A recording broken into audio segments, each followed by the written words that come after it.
నాకైతే చాలా అంటే చాలా నచ్చేసింది మా.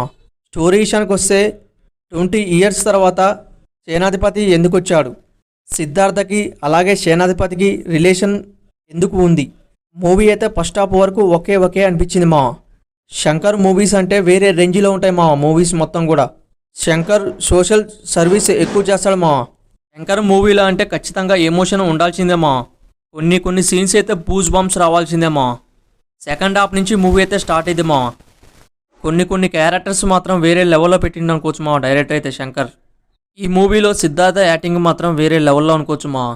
భారతీయుడు 2 మీద అంచనాలు ఎక్కువ ఉన్నాయి మా. లాస్ట్ క్లైమాక్స్ ఒక హాఫ్ అన్ అవర్ ఉంటుంది మా, వేరే రేంజ్లో పెట్టిండు అనుకోవచ్చు మా ఈ మూవీ మొత్తం కూడా. స్క్రీన్ ప్లే ఆడాడా కొంచెం డౌన్ అయితే అనిపించింది, కానీ మూవీ మొత్తం కూడా స్క్రీన్ ప్లే బాగుంది మా.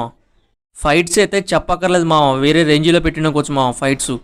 కమలా హాసన్ యాక్టింగ్ అయితే వేరే రేంజ్లో ఉంది మా.